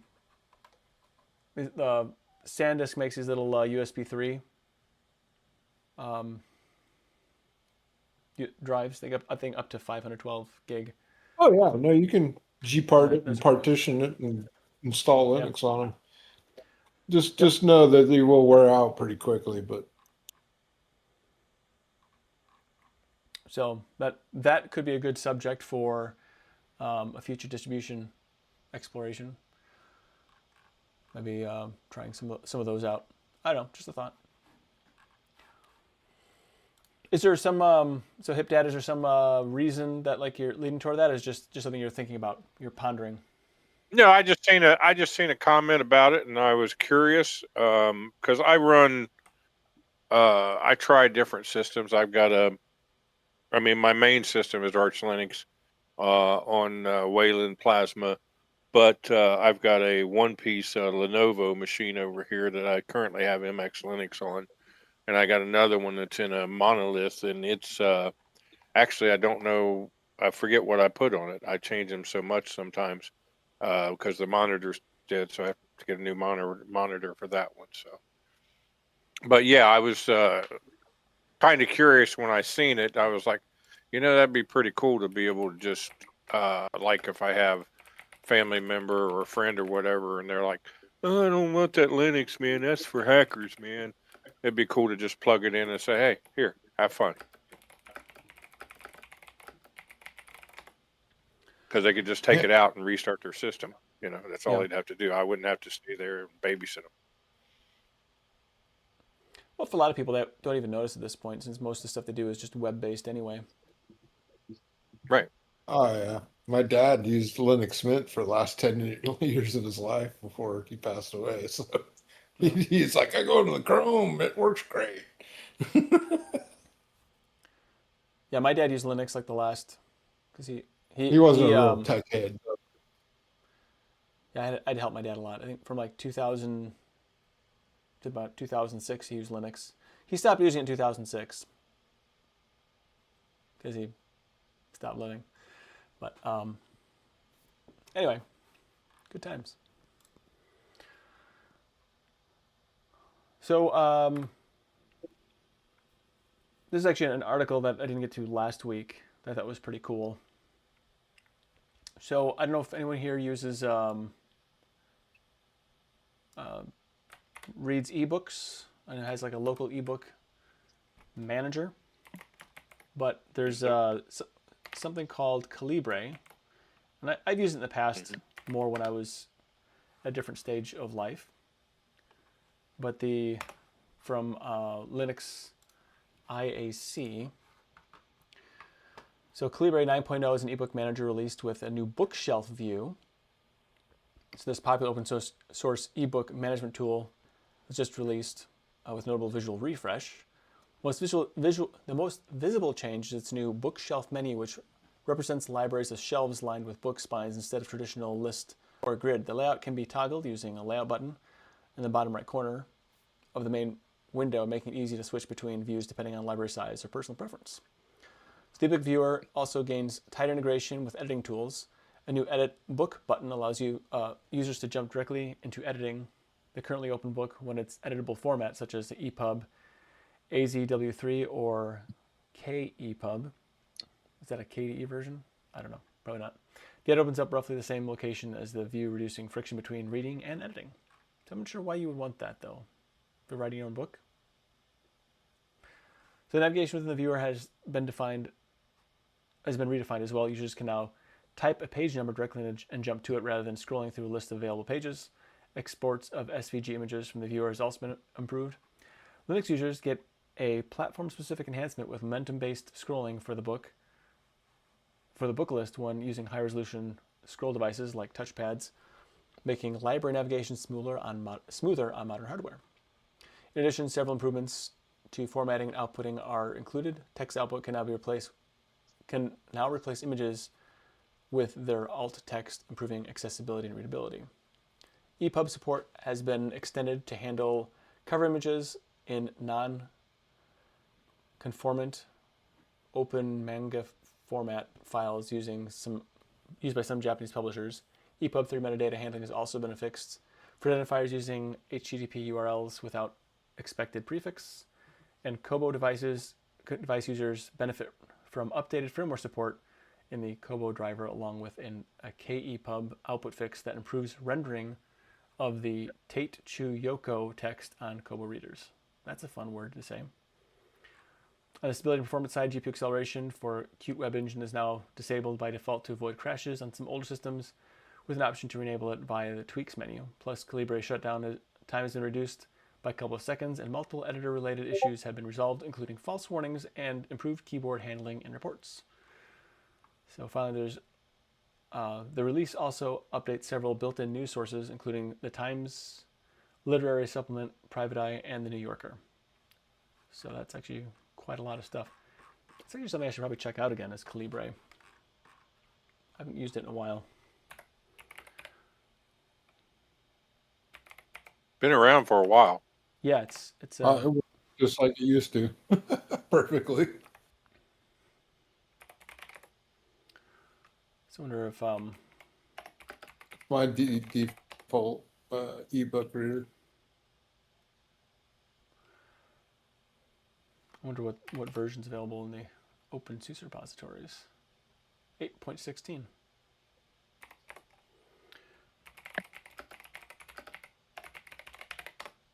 Yeah, I don't think I've ever really had an issue with Calibre. It just kind of just works. Yeah. What I think would be a fun view if they could do it, and I don't know if they could, is they've got the nice picture of the book, but wouldn't it be cool if they had a picture of a library with all the books spines showing? I don't know if they could. And you Yeah, could that's- pick your that's- book that way. that's- That would be yeah. kind of cool. That's what they're saying it does now in this new version. Oh wow! Because I was just looking at it and I couldn't see. Yeah, that'd be super cool, because then you could have a monitor behind you with a fictitious bookcase full of all these books. That's a funny idea, and I like it a lot. The greens, you could just use OBS with the green screen, right? And you could actually, if it was the actual, you could use the actual. That'd be awesome. Yeah, you just get a really big screen right behind you, Zeb. You can see like your giant library of books. Then you can take your pipe and you can like But run it across. yeah, but you're sharing the actual feed to the program, so it's Yeah. actually your library. On a different theme, I did that on a Christmas stream once, where I had my big 43-inch 4K monitor behind me, and it just had a wood effect log fire ticking in the background, and it looked like it was actually my room. So that was pretty cool. But yeah, I'd love a bookshelf with all those books in them. Yeah, actually, that makes me think of a very funny video I saw. There's people, those shorts or whatever on the YouTubes, or I guess they're on all platforms now. That I hate vertical format, but they are kind of entertaining. So someone had a video. They were showing their Christmas time, like people were like in their living room, and they had on their TV the fireplace, like a fire going, like a video of like a fire or whatever. And the whole time it was actually a video. It was a clip from Return of the Jedi when they're doing the Jedi burial of Darth Vader, and so nobody actually noticed it was actually Darth Vader in the fire most of the night. And I thought that was hilarious. And how come I didn't think of something like that? I thought that was amazing. But yeah, no, I've used Calibre. I think I started using it like probably, what year is it now? 14 years ago. I've been using it, and I haven't used it so much lately because I'm a bum. I don't really read, especially after I hear country music. I forget how to read, but I don't read for pleasure so much. It's usually always technical stuff at this point.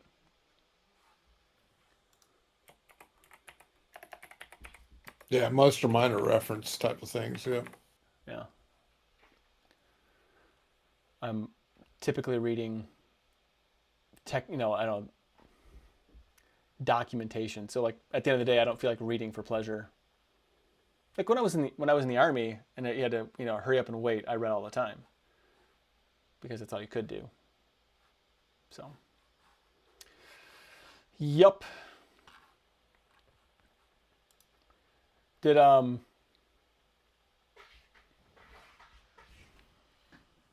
on one second. Talk amongst yourselves. Zeb, tell me about this so do you still play this this battleship simulator? Is that still a thing? You still do a lot of that? World of Warships, yeah. World of Warships. What generation of warships is that? you can play anything from old, so a couple of old. I'd have to look it up because it's constantly changing, and they're just starting to bring out some really stupid things. But you can play some older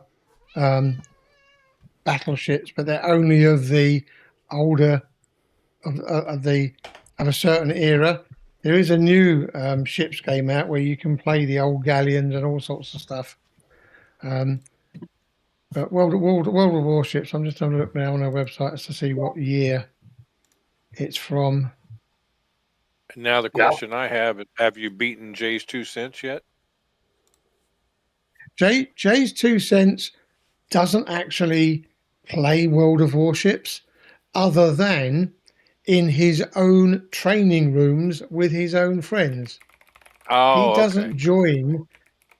join the general populace and either play PvE, which is player versus environment, or PvP.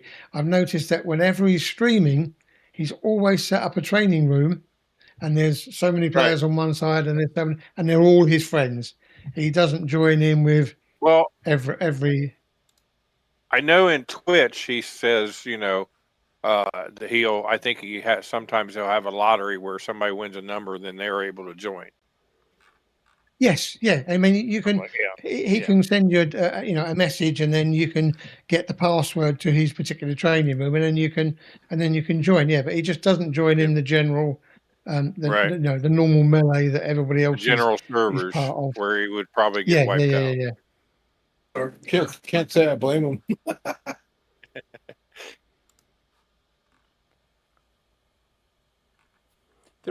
There was shoot. I think it was, I can't remember if it was World War. So there's a YouTube channel I really enjoy watching from time to time. It's called Ocean Liner Designs. I don't know if you've heard of it. Never heard of it. It's a really neat.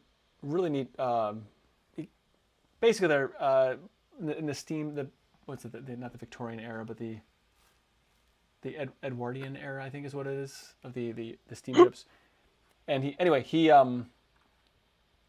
a lot of the things he covers are tragedies of things like the sinking of, well, the Titanic and the Britannic, the Lusitania, stuff like that, and just but there was one. It was a British warship that I think it was kind of the pride of the British fleet in World War I or World War II. I can't remember, but it sank, and they kind of covered up a lot of the details on it until after the war. But it was really, really interesting. I can't remember what it is now. But anyway, but it's a really neat channel. That's what I thought about I thought he had like some sort of a extension or an add-on to the World of Warships, but I could be wrong.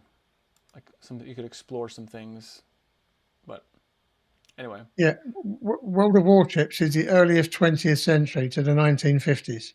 Okay. So it's not old sailing ships. There is a new game out that another streamer I watch plays it, but for some reason his Discord is mucking up, so I can't get you the name of it. But it is the old-fashioned sailing galleons and ships, and you start off with the small sloops, and then you can get bigger and bigger and bigger. And it just depends on what type of game you like in that regard. I like this because it was easy to get into. It's not hard to learn, and you can just literally go out there and shoot ships and have fun. If you want to become good, it's a very complex, complicated game. And if you just want something where you can go out there, sail a ship around the ocean and shoot the enemy, it's great fun for me. And it's no pressure. It relieves the stress of the day, and I love it. It's on Steam and it runs on Linux? It's on Steam and it runs on Linux, yeah. So it's free to play. Which ships do you like to play? I like to play fast-firing cruisers. So you'll have cruisers that will do 30 to 32 knots, and you're able to fire your guns anywhere between every 5 seconds or 8 seconds.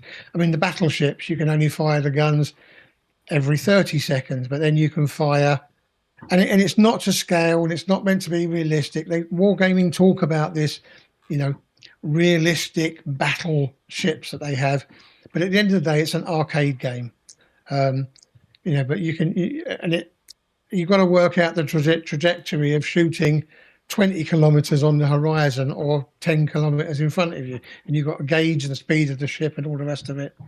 But yeah, I prefer playing the fast firing cruisers. You can do submarines, DDs, cruisers, battleships, hybrid, which is part battleship, part aircraft carrier, and you can play aircraft carriers. So there's all sorts to keep people entertained, but it's so easy to get into. But it is free to play, but they do have a very, very aggressive sales policy where they try and make you fear of missing out to buy these premium ships. And they're not cheap. I mean, you can spend 200 quid on buying just one premium ship. It's ridiculous.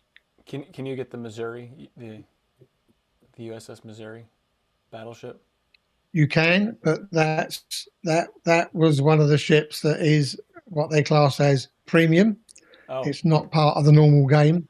So you will have to either wait for an event in which you're then going to have to probably play 15 hours a day and get enough accumulated points to win it, or you'll go out and spend 150 quid and buy it. I know that But in World of War, go ahead.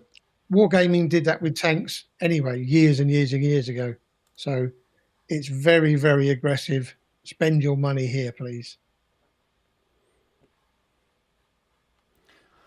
I should give that a try. I think a buddy of mine, he liked some tanks game. Was it World of Tanks or something like that, maybe? I don't know. Yeah, it's by the same company, and it has Okay. the same very aggressive buy policy, yeah. Do they have World of Starships too? No, they don't, no. Okay. Or is that They have World of Warplanes, but that didn't take off. Yeah. I kind of want to check that out now. Just Did you? out of curiosity. Do you still Didn't take stream off. online? Oh, I see. Yep, see the play on words there. Nicely done, Zeb.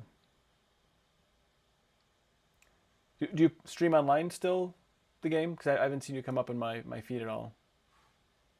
No, I came back for a while, and I managed to do, I think, 9 months, and then anxiety got to me again, and I had to, because it was stupid. It'd be coming to my time when I said I was going to stream, and 5 minutes before it was like, shall I, shan't I, shall I, shan't I, shall I put it on? And it just was driving me crazy, so I gave it up again. I can't make simple decisions. I understand. When I bought my first ebook reader, it took me 9 months to just get it because I just kept waffling what I wanted. So I don't like parting with my money. I like to keep it as much as possible. I'm kind of like hip dad. In that Money wasn't regard. the issue. It was just couldn't hit that go button. Just Oh, okay. stupid. I got you.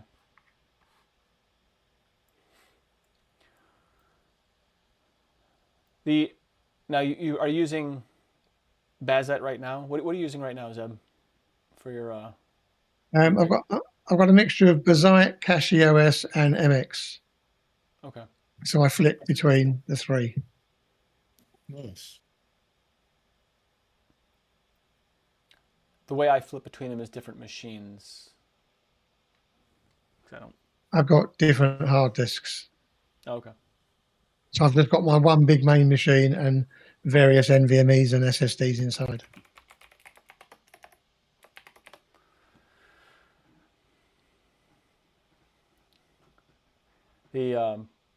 Have you played the Star Trek Online game? Has anyone here played that game, Star Trek Online? For a while, I kept getting hammered with ads about it. I think it's called Star Trek Online. I'm a firm Helldivers 2 guy. Yeah, I like Helldivers. Yeah, but which one of the 42 variations of Star Trek Online are you talking about? That I think the PlayStarTrekOnline.com. I think it's that one.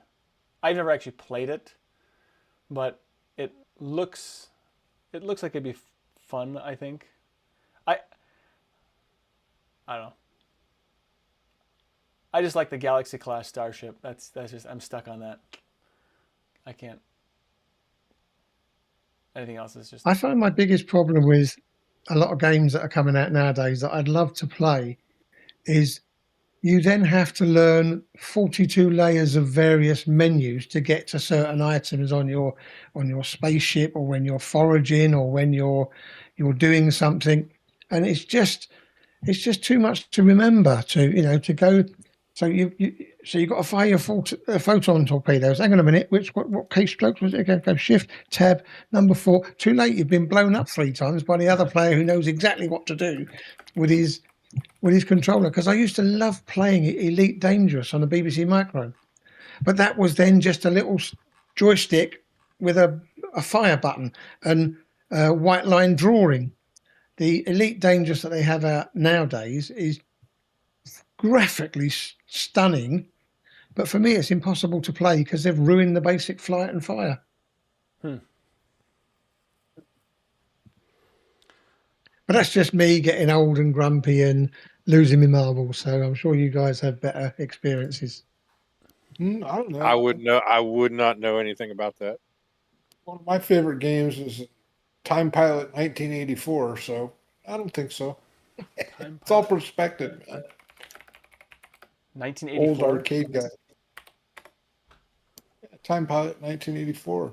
It's the best game ever. Yeah. Arch plays a lot of retro games. I don't know that one.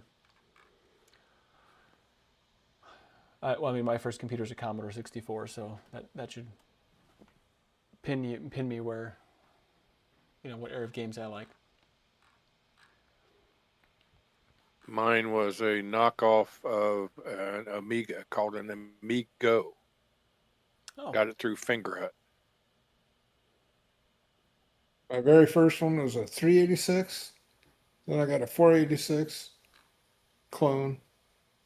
I think my first build was a AMD K6. Yeah. Yes, 8-bit motherboard. My first operating system was CPM 80.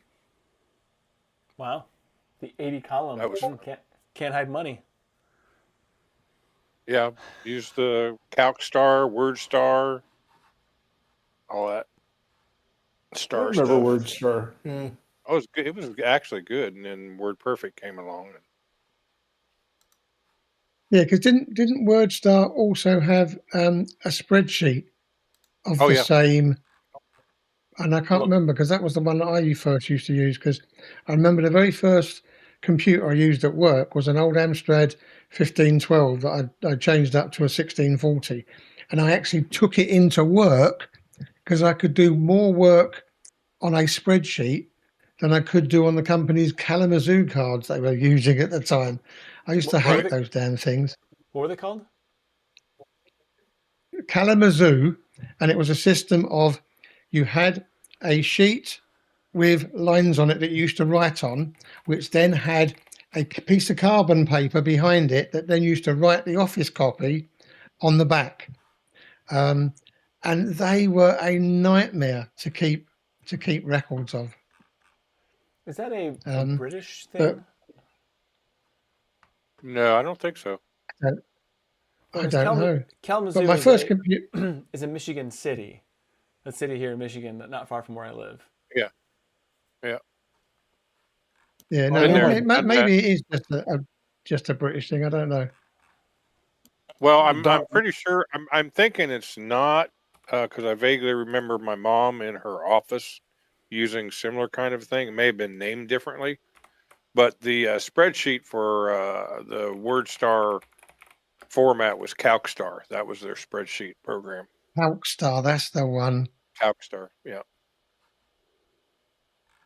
Yeah. Then I'd bust out the dot matrix that I had and put some carbon paper in it, and it would make its own copies. It was pretty cool. That's good stuff right there. So how much RAM did that Amstrad of yours have? My one. Yeah. Um, So I know the Amstrad CPC You is the know, only I one that I can't. really know. Yeah, no, I can't remember. I know that the 1512 was called that, so it maybe had 512. It could be. And then the 1640, you had to upgrade the RAM and then put a second 5.5-inch floppy in, so that it made it easier when you were trying to put the 34 floppies or the 54 floppies, however many it was, to load up the word processing program that it used to use. Right. But I do remember I bought my very first hard disk for that machine. It cost me over £200 back in the day, and we're talking early 1980s, and it was a 10 megabyte hard disk, and it was just madness. Yeah, I miss the ones that you can use to keep your door open. I think the PCW is another one that I'm aware of. Like the disk drive is right there next to the monitor. Disk drives. Use like the 3-inch floppy instead of the 3.5 inch or something like that, or 3.25. It was like an oddball size.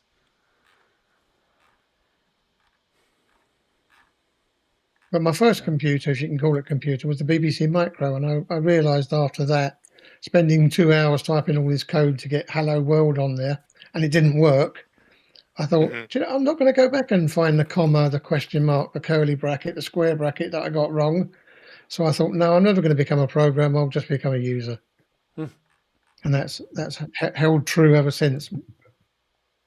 Coding and all that sort of stuff just doesn't compute in my brain, I'm afraid. There we go. I'll put this in the chat.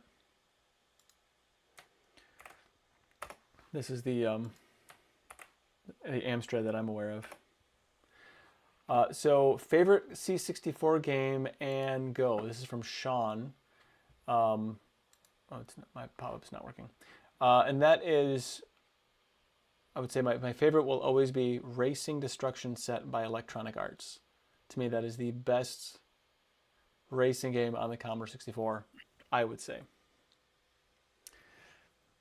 Great fun, because you can build your own tracks, you can different vehicle selections, you know, when that was not really a thing. So I thought that was a very cool game. I still play it every once in a while. Even actually somewhat recently with my kids on my new, around Christmas time was the last time I played it, on my new C64 Ultimate,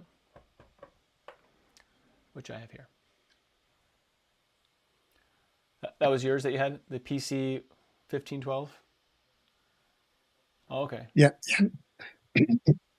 Yeah, but that picture is very bad because, excuse me a minute. That's actually a picture of a 1640 case, because the original 1512 only had one of those floppy disks. Okay. Was there a spot for two of them? Yeah, there was a spot for two of them, but you had to literally, like you do on the old, take the faceplate off, put the new one in, connect it to the motherboard, etc., etc.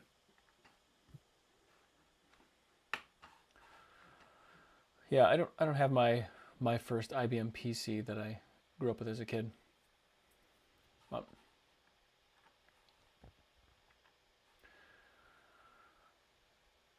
Although it would be, I do have an old IBM PC XT, or maybe it's just a 5150, or maybe just an IBM PC. I don't know. I know it's not 100% correct. But anyway, with the original case design, the first that IBM released, I have some blown tantalums on there that I need to I need to fix. I got to fix that this year. I would really like to set something like that up, green screen, like in the corner in my house, like my living room or something like that, and make that the family computer. I just don't know how that would be, how that's going to work. Yeah. Could find one that's broken and turn it into a sleeper, maybe. Yeah. Modern ITX motherboard, you know, extra like little server fans to keep it cool. Well, I want that. I got some whiny fan. iMacs you can have. iMacs? Is that the kind of the colored case ones? Yeah, I got 5 of them. Oh, really? Broken or Yeah, functional? 3 of them actually work. 3 work.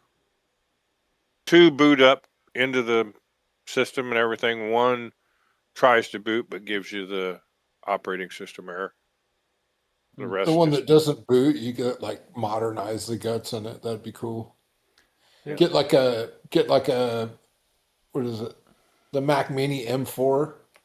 Like hide it in there. Yeah. Oh, you know what? I lost track of time. Hot dog. Okay. I guess we should probably go ahead and get on to the last call. Last call. Wow, I totally lost track of time. I must have been having fun. I apologize for having fun, I guess.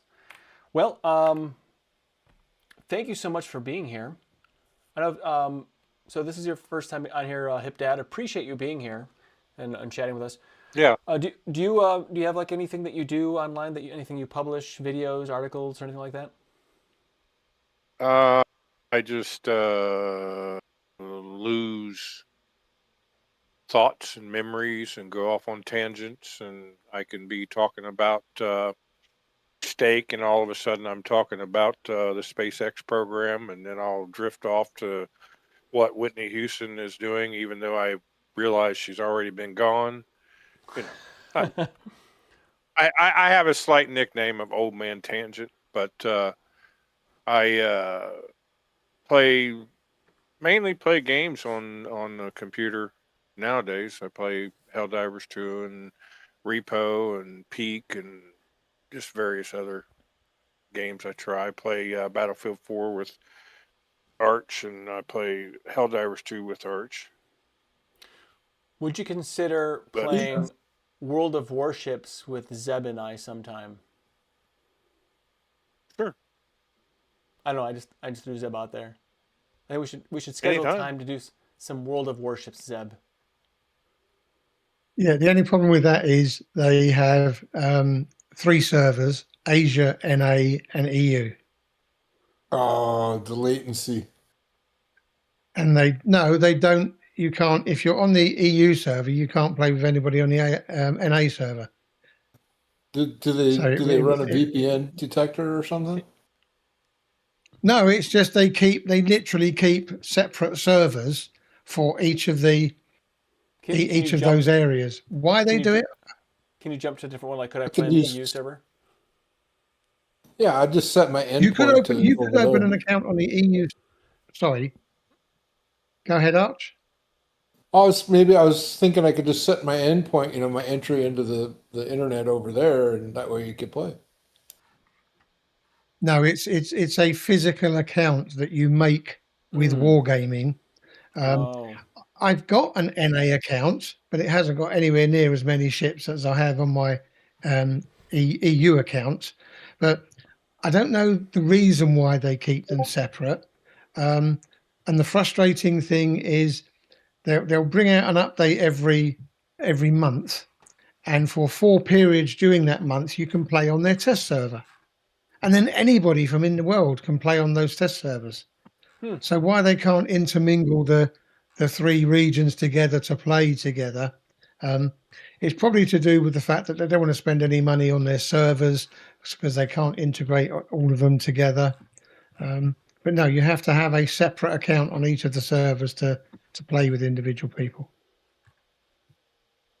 That's weird. Maybe they'll change it someday. That's what we're all hoping for, because the numbers are going down, and the waiting times to get into matches is longer and longer as they have set criteria as to who they can match together. And sometimes you can be waiting 5 minutes for a game to launch. Yeah, that's have to exercise some patience there. Well, nonetheless, Zeb, glad you made it.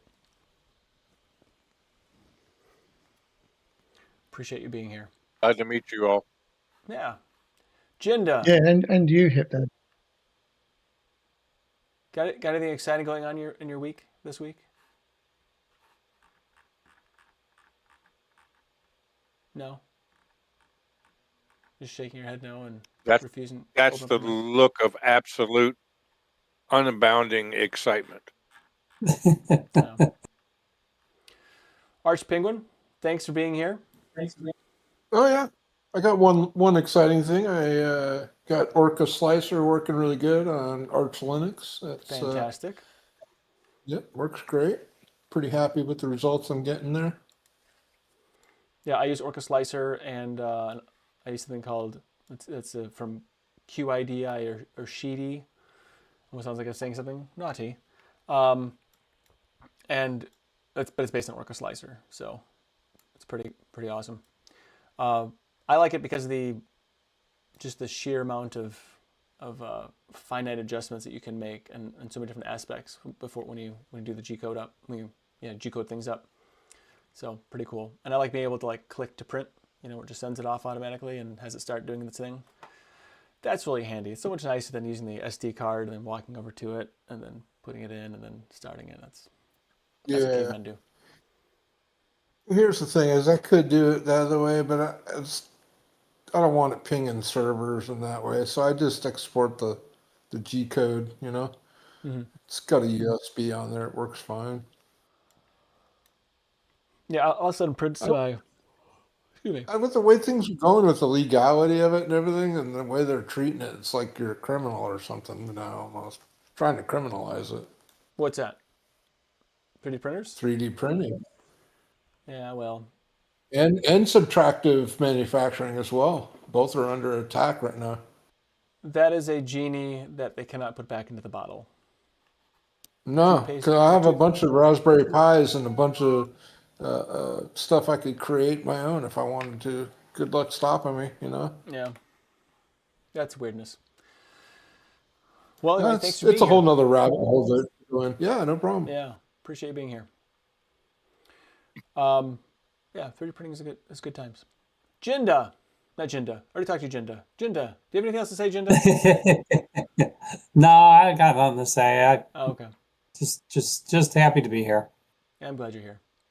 Then there's Mike. Did you break anything of Mike's lately? I tried. I don't think he has. He tried to, but was unsuccessful. So Yeah, I really tried hard too, and I didn't break it. Apparently, you need to try I'm harder. starting to think. Yeah, I was going to say I don't think he's putting his heart into it. That's what I think. What do you I think? could try. You want more heart? Okay. He's going to put his back into it. Put his clicking finger into it. He's going to give your application the Fonzarelli. That's right. That's right. There you go. Well, I just want to comment, Nate, that I'm extremely impressed on how well you're able to control Jinda's outrageous personality. I know. Every week, he's such an animal, and is he glitching out for you too right now? I think his AI is having some problems. Yeah. The Jinda AI. Yeah. Yeah, Jinda AI. That's what we're gonna start. Yeah. He's pixelating a bit there. So I'm glad to hear. I'm glad to hear, Nate, that your Starlink is working well. It is. It's what kind of speed are you getting? Between 120 and 180 megabits per second, as opposed to the 20 I was getting before. Right. No wonder he's able to use better platforms for streaming. Yeah. That's so good, are man. you going to put it up on a tower or on your roof or something? Yeah, I got this old like antenna towers, like with the 3 posts. Right. I don't know what they're called. So yeah. I'm going to put it on that. I don't know if I should take my terrestrial aerial off. I don't use it, but I kind of don't want to take it off because it's probably been on the house for 30, 40 years, and still it's just kind of hanging out. Right. So I don't know. Well, I'm glad to hear that. That's good news for you. It is. Nothing exciting going on down here. Just doing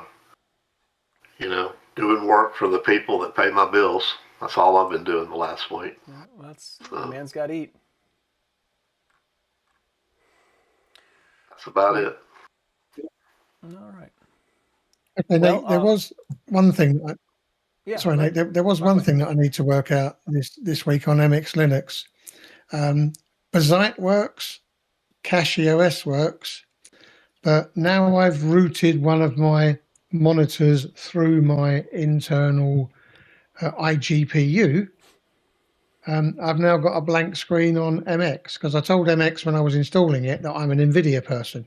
And now I've changed one of my monitors to feed off of the iGPU of the 7800 X3D, and the monitor's blank. So I've got to work out why that's turned blank and why MX refuses to see it. Oh, hybrid graphics on NVIDIA are definitely fun. Yeah. You know, this is the mainframe, and it's not.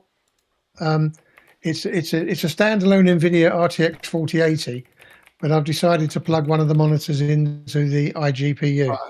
I mean, that literally essentially does what that you're going to need that.